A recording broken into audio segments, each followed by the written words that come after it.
Alright guys, welcome back. Coda Tactical here again with another video for you guys. My last video I did on first impressions of the T-Rex Arms new sidecar holster. I will do a follow-up video on that shortly. But today, being that Classic Firearms just announced their new giveaway gun, the POF USA Renegade, I thought it would be a great time to tell you about this. This is the POF USA Revolution, chambered in 7.62 or 308. And this is my personal gun. I've modified it a little bit, done a few things to it. I thought I would run you through kind of what I did, my thoughts on it. I probably have close to 300 rounds through it. I've had the gun for about 4 or 5 months. Ammo is expensive, so I have not been able to do a ton of shooting with it. I have zeroed in my Vortex 1-6 Strike Eagle. I also picked up a hollow Sun. I think this is the 507K maybe. I'm not for sure. But tiny little compact red dot on a, I think it's True Glow 45-degree offset. Also using a hollow Sun mount. And then I modified a Glock MOS mounting plate, if you can see right here, that I drilled and tapped and put screws through to mount the plate to this base so I could mount the red dot. It's worked out great. Got them both zeroed in, no issues there. I am running the Aero Precision mount here, super lightweight. Now, back to the important part of this gun, the Revolution POF. This one is a 12.5-inch barrel, considered a pistol. Little short, but it's kind of like a CQB gun, kind of reach out 300-400 yards, no issue there. It does fantastic, runs great, haven't had any issues with it. Does have the E² extractor like the Renegade that is in the giveaway gun. It does do a fantastic job. Like I said, I haven't had any issues with extracting or anything like that. Kind of going as Grand Thumb likes to say, and being that I'm a Marine too, tip to butt. Starting at the front. Now this came with a 3-prong flash hider.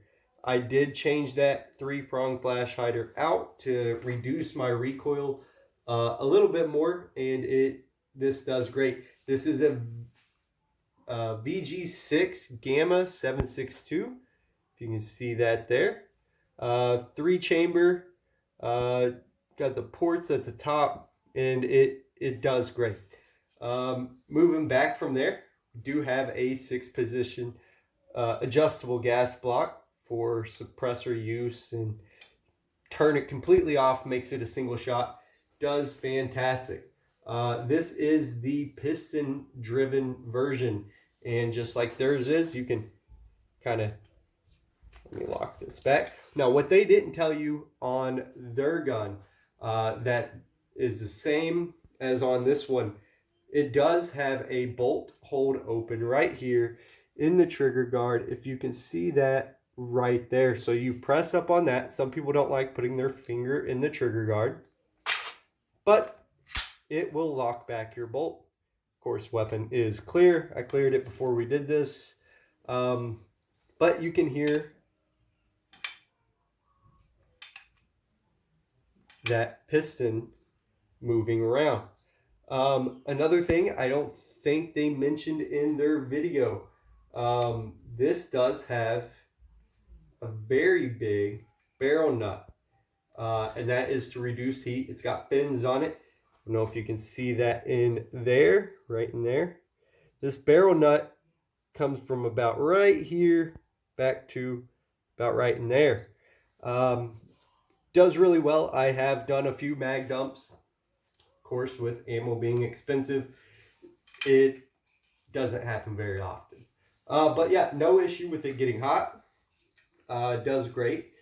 Now moving a little forward again. I do not know the brand of this little hand stop or whatever.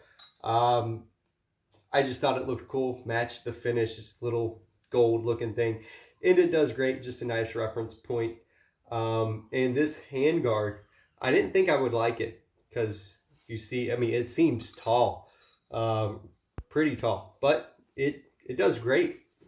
No issues. I also run my thumb along the side sometimes I throw it over, you know, it just kind of depends on how my presentation is at the time. Also, moving back from there, like I said, I kind of already ran through. I got the Vortex Strike Eagle 1-6 on it. Also does fantastic. Got a hollow sun canted red dot for the close quarter stuff. Does fantastic. And going to the frame, all billet aluminum, super lightweight. Whole gun, I mean, minus this giant heavy optic I got on. Of course, that adds quite a bit of weight.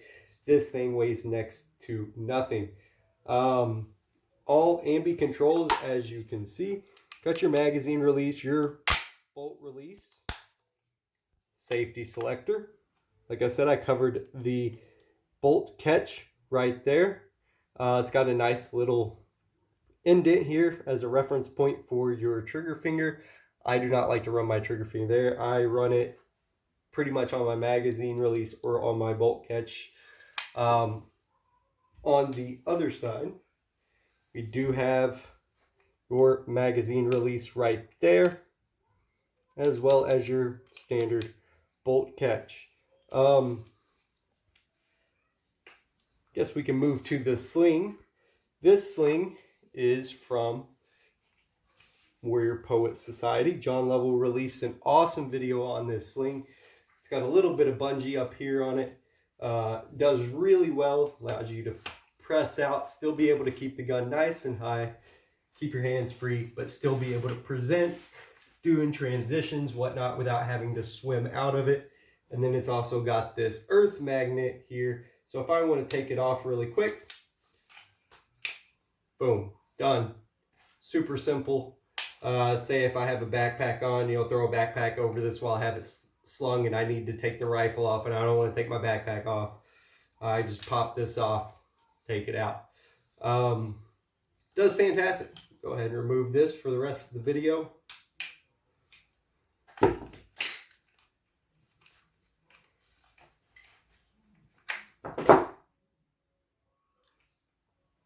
All right, it does have QD points on either side, and it does have them at the front as well, where you can mount your sling as well if you want to run your sling way up there. Don't recommend it.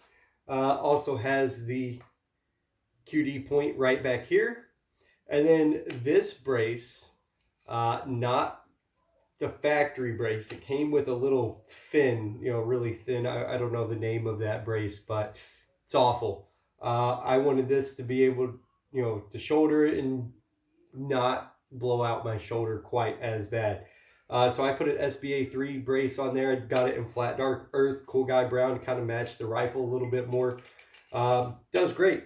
You know, 6th position. You know, you can SBR this, throw a stock on it if you want, you know, but it does pretty good. Nice, small little package. Also, trigger on this just like on that one. Let's do this with me. No take up. Very crisp, light break. I think it's right at 3.5 pounds. Reset. Little bit of travel, but nice audible reset. Trigger is fantastic. Really allows for some really good double taps. It's just amazing. Breaking it down here, going into this bolt, as you can see, this bolt is nice and shiny.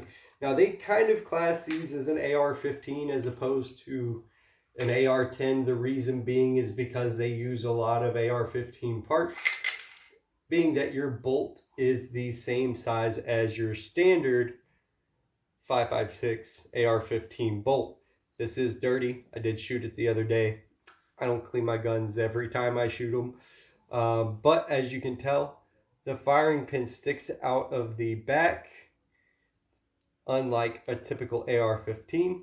And this is kind of how they get it to be a lot smaller. This is super light as well, which also helps reduce your recoil.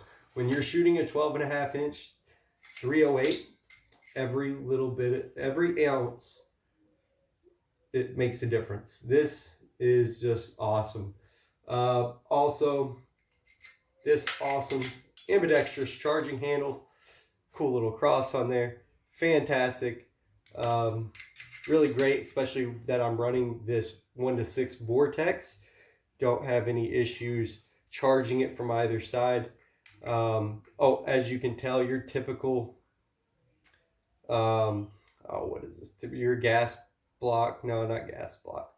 You know what it is. Anyways, being that this is a piston driven gun, as you can tell, that piston runs right into there to push this back. Also has a roller as opposed to your typical squared off or rectangular little, you know, making this video on the fly. I didn't look at my nomenclature. It's been a long day. I haven't had enough coffee. Anyways, moving back from there, as you can tell, the trigger on the inside, fantastic trigger. It's said super lightweight. Don't do that.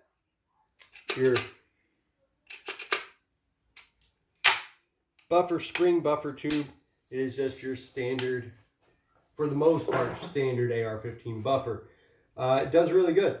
I really love the style of this gun.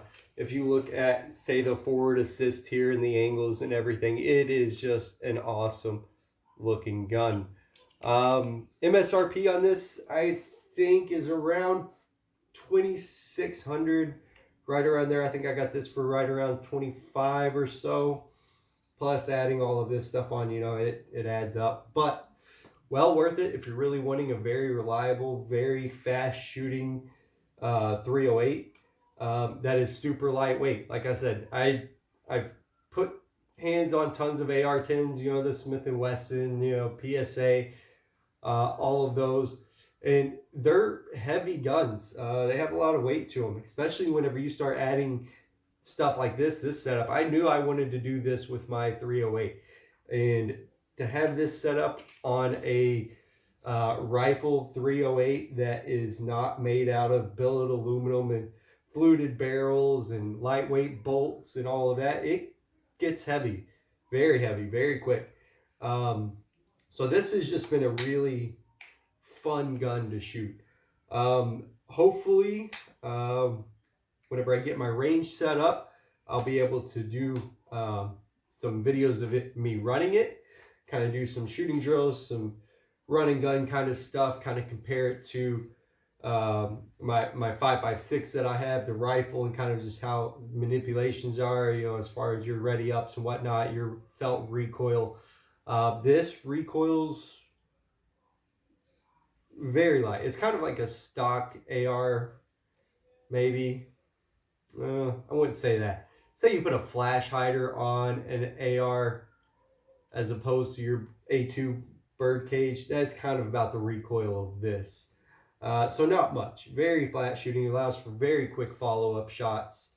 It's just a fantastic shooting gun.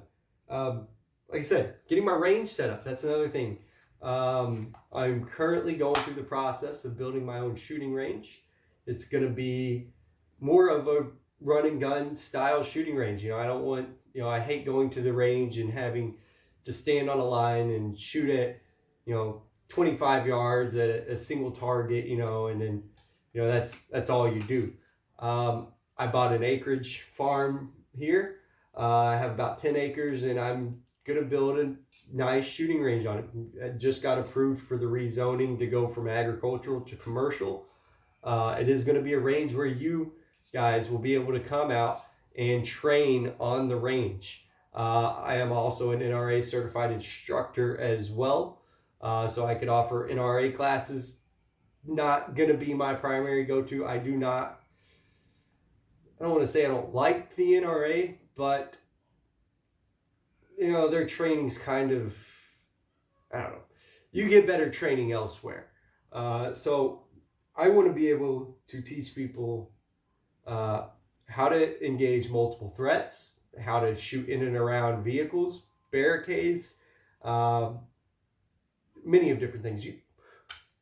Prime example, go watch T-Rex Arms, and Lucas on his range training, those kind of drills that you can't do on a typical flat range. That's what I want to be able to do on my range, and we're in the process. It's mid-October right now. I'm hoping to be open by spring of next year, but dirt is kind of hard to come by where I'm at. I need probably like 1,500 cubic yards of dirt, and if you know dirt, that's a lot. If you add it up, it equals out to about $40,000 worth of dirt if you're averaging about $150 a load, and then that's not including paying the dump trucks to run the dirt, which is typically $100 to $150 an hour. So as you can tell, it adds up. So it is going to be a slow process. Currently looking at other forms for my berms, maybe doing, railroad ties with tires in front of that, all packed with sand, and then push dirt up in front of that to kind of cut down on that cost. But then you got the cost of 300 yards worth of railroad ties that are 25 foot tall. It adds up. Anyways, back to this. I did buy a few different magazines for it. I got the 25. It came with, I think, one 10-round magazine. Now, for the price, you would think you would get more. It's not a cheap gun by any means, and you only get one 10-round magazine. Don't know what they were thinking. But I did go out and buy a few 20-round, 25-round magazines. And with a 25-round in here, fully loaded, it starts to get heavy, which is where that awesome sling comes in handy. Yeah, let me know, guys, if there's anything else that you would like to know about this, or any shooting drills you would like to see me do with it. Let me know down in the comments. I'll try to knock some of them out. I'm very new to this whole YouTube thing. This is my second video here, and I'm shooting off of the cuff on this one. I should have, taken notes, whatnot, talking points and things that other professional YouTubers do. Have a better setup than in a bedroom with a wall or whatever, no lighting or whatever fancy stuff. But hey, I'm getting there. Don't beat me up on it. Quick rundown of some of the other guns that I have, if you would like to like for me to review them. If you watched my other video on the T-Rex Arms holster, I do have a Glock 19 with a Timney trigger in it with a Hollow Sun red dot on it and a TLR 7 light. That is my primary concealed carry gun. I carry that all the time. I also have a 43X, Glock 43X for people who might not know. That is my also backup carry gun that I carry every now and then. I have a Palmetto State Arms 5.56 rifle that is set up really well.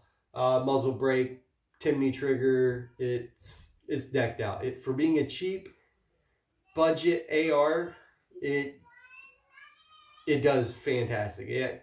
I would put it up against most people's manual defense, blah, blah, blah, and it does great. Now, granted, it doesn't have, the best of barrel maybe, but it does pretty good. Also, I do have a Ruger 1022 takedown, running a dead air mass suppressor on that. That's kind of like my backpack gun. If you'd like to see a video on that, it's nothing fancy, but it's a pretty good little gun. More people should look into if you don't have a Ruger 1022, please go out, get one, get some of those 25-round mags. Very fun, cheap training, which, it's not an AR platform, but still super fun to shoot. Killed like 10 raccoons around my house with them trying to get my chickens. Back into handguns, I got the SIG P365. That's kind of my wife's concealed carry gun. But you know, I love to take it out and shoot it as well. It's a fun gun.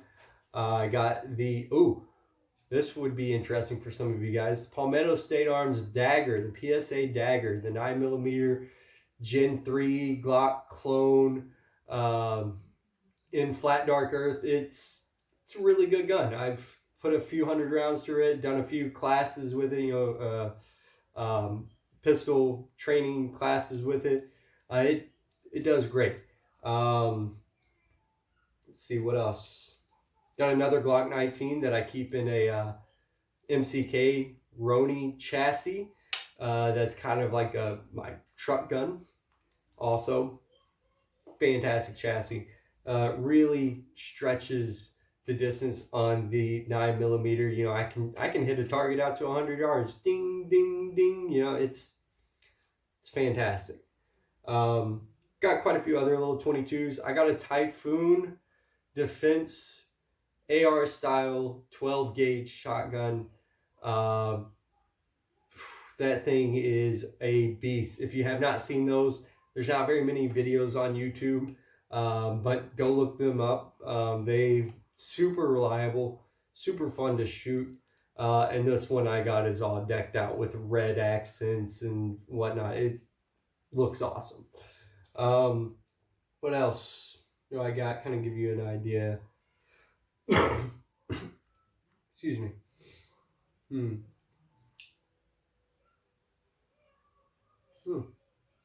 I've got more. Those are the cool ones. But yeah, let me know. What's your opinion on this? Is it worth the money in your opinion? Anyone else got one? Is there something that you would change about my setup? What I have? I mean, yeah, I would like to add a light to it. Plan on it in the future. Just haven't really found the right light that I want to add. And as you know, lights can get expensive. No, I will not add an O light. Oh, I do have an O light.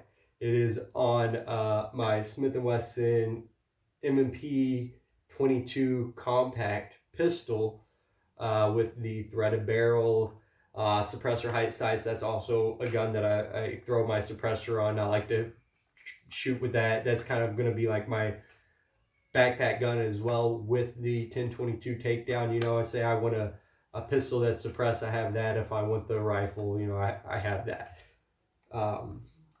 Also a fantastic gun.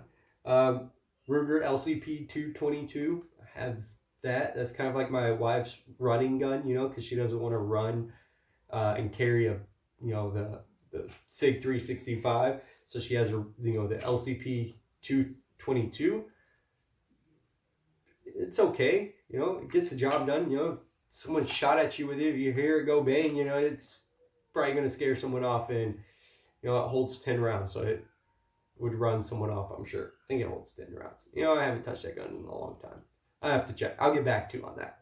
You know, you guys are freaking internet warriors. Go down in the comments. You let me know how many rounds it takes. I mean, I could go downstairs and check, but you're going to tell me. Anyways, yeah, that's about all I got for you today. I will, like I said, I will give you an update on the holster from T-Rex Arms, the Sidecar 2.0, whatever they call it. And I also have two other Tier 1 concealed holsters, one for the 43X, one for the 19, that I will kind of compare side by side, show you the differences in them, you know, kind of like what I did before. Thank you guys that told me all the little tips and tricks to do, you know, moving the claw to the front side to kind of help it conceal better, you know, different things like that. Helped out a lot. Loving the holster. I've done countless training days at the range with it, you know, drawing and everything.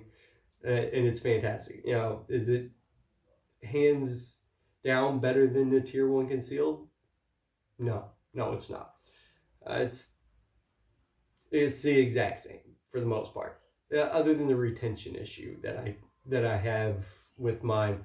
And the only reason why I have a retention issue with my Tier 1 concealed holster that I run my Glock 19 in is because that is set for a weapon light, the TLR7. Therefore, the retention is on the light itself. that grips the pistol, as opposed to clicking in like I don't know, however they retain it without the light. For my 43X, I have a tier 1 concealed holster as well. That one has a really nice audible click, really good retention. It's not coming out of there if I don't want it to. It's fantastic. So I think it's just a weapon light thing that causes them to have poor retention. But also, that's video for another time. But yeah, let me know down in the comments, guys, what you think about this. Do you think I should give up YouTube in general and just not try this at all? I know, because it's firearms related, pew related, that I'm never gonna make money off of this. YouTube's gonna demonetize me and probably kick me off and ban me for life. But you know what? I don't care. Yeah, let me know, guys. Till next time, thanks for coming. Remember, like, subscribe, comment. It really will help me out, kind of get this channel moving before YouTube bans me. But please feel free, give me feedback. Let me know what I can do to improve these videos, or some things that you would like to see. And then maybe one day I'll be out there shooting with Lucas Botkins and Garantham, and get on Demo Ranch, and hang out with those guys. All great channels. And if you are not subscribed to any of those guys, the big gun tubers, Kentucky Ballistics as well. Shout out to him. Kentucky's my home state. Love it. Currently here in Iowa is where I live. Yeah, please go subscribe to them. They make some awesome content, and a lot of those guys know way more about guns training than I do, but still, thank you. Please like, comment, subscribe, and until next time, train hard.